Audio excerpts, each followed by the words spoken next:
But before that, let me raise a couple of questions maybe to guide us. I don't know if that is possible. One, is there anybody among us who did not see this coming?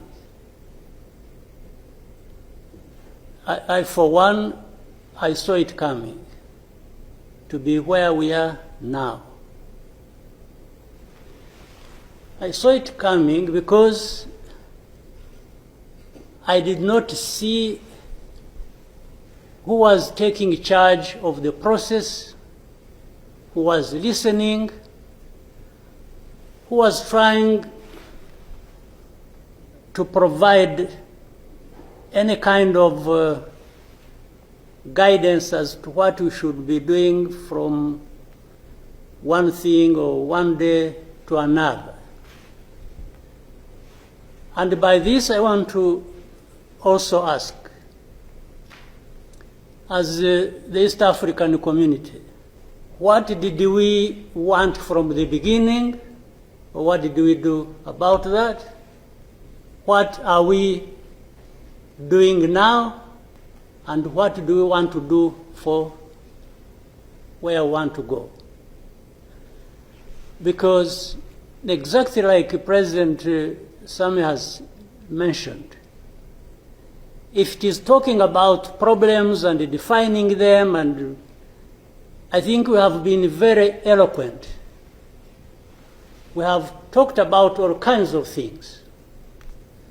But when do we match what we are saying and what we are doing so that we get to what we want? When do we come to that? I haven't seen it. President, I asked last time in our meeting, the last summit, where is East African community, or does it exist? And exist for what? The situation in DRC is not good. As I speak today, there's a lot of displacement of people from various parts of the DRC.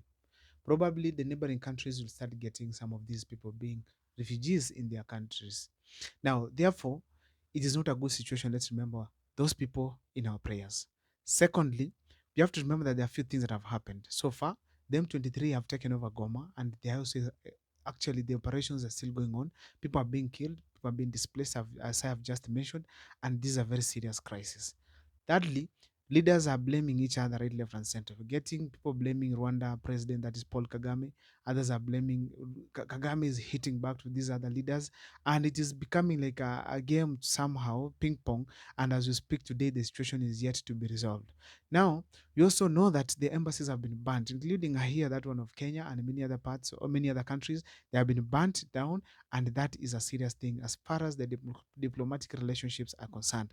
So the East African community at large, as we speak today, it is really seriously in serious problem, and we need a solution to be found to these kind of problems. However, that's not the basis of this my video here today. The base of this video here today is the role William Ruto has played and what is happening so far. Upon these things occurring, Goma being taken over by M23, which is a rebel group, we realized that President William Ruto announced to all presidents that they are going to have a crisis meeting on Wednesday, which was yesterday. The meeting indeed happened, but I hear that Tshisekedi did not attend the meeting, but Paul Kagame was present. And I took my time to listen to some of these questions or clips or whatever, following how the meeting was going on. And personally, I'm really surprised on what was happening. Before I take you through, if this is the first time you're watching our videos here at Mukua Times, please make sure that you subscribe, like, and comment, because that is the best support you can always give this channel. Now, what has happened? Upon President William Ruto calling for this meeting to happen, Tshisekedi withdrew, but Paul Kagame came. Then Paul Kagame coming to that meeting, he completely humbled President William Ruto and his other counterparts from the African community. Why am I saying so? President Kagame raised some few questions here that I want to touch on and probably see whether President Kagame is right or President William Ruto has failed in his mission as the chair of the East African community. Why am I saying so? One of the questions that Kagame asked, it is, didn't you all of you see this situation coming? And why didn't you guys do anything? That simple question proves that William Ruto and his team are completely failures. Why am I saying so? When all this saw that there was no peace happening in DRC, why didn't they take up the matter and start sharing diplomatically without engaging the guns so much? Now, remember, immediately after President William Ruto has gotten into power, he deployed so many soldiers to go to the DRC. I don't know whether those soldiers returned back home, but the fact that is what that happened. And they didn't achieve anything because as I speak today, you can see now the war is now advancing. Now, it is being said that there are so many minerals in DRC that these leaders are taking advantage, going to take the minerals, and in the name of that, they create some crisis, and this crisis result to what we call a space for people to pour or maybe to pick up those money, those minerals and go with them to their various respective countries for sale or even for export.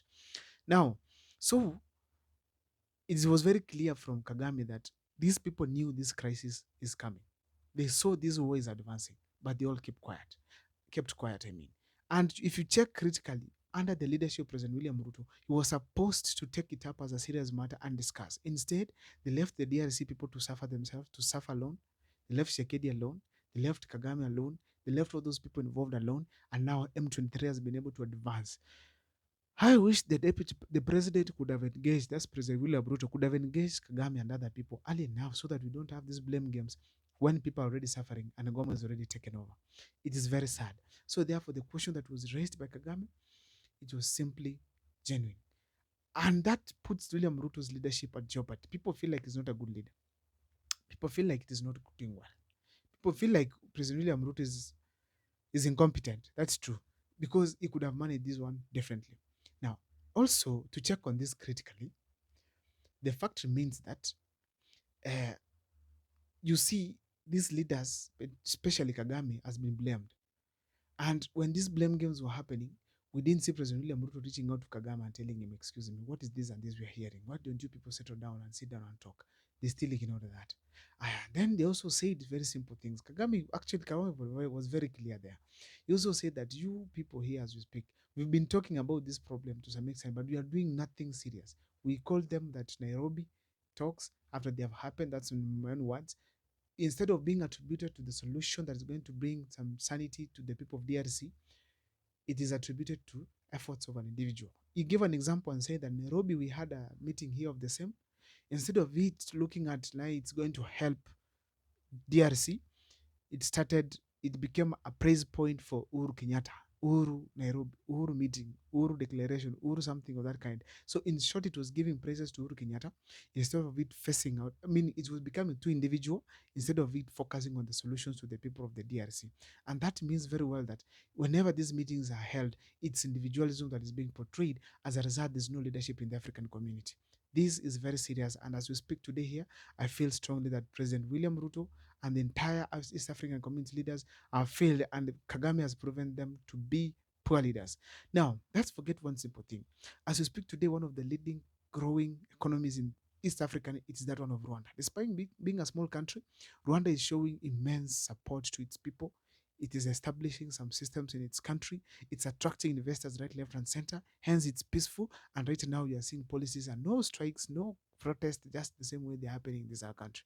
We can't deny that the most people fear there, but to some extent, we can also say that the picture that is coming out here, it's much more positive than the picture that is going out from all these other East African leaders, including President William Ruto, my president here in this country. So therefore, as we speak today, Paul Kagame has proven to the entire world that leaders, as we speak today, they from East African community, they are not doing well. Now, I did not have an opportunity to get all the clips on what is the way forward, but I also heard there were cases of where SADC was also involved. Some soldiers from South Africa were also affected. It's alleged that way, and some other parts of SADC. So that means it's also going to be involved so that we can have an amicable solution to this.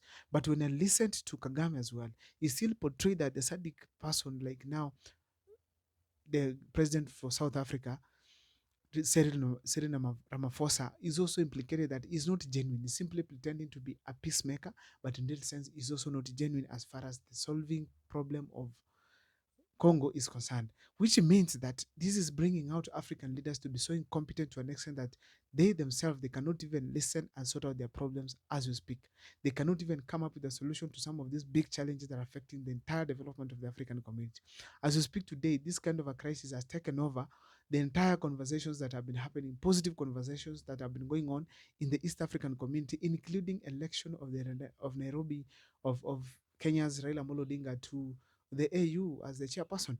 And I'm going to do an extensive video on that so that we can see how this is going to affect Raila Amolo Odinga's candidature going to the AUC side. I don't know what's your take as far as Paul Kagame is concerned. Please let me see your comments on the comment section so that you can be able to so that I can be able to stay guided as we move forward. Thank you so much. You can make sure that you subscribe.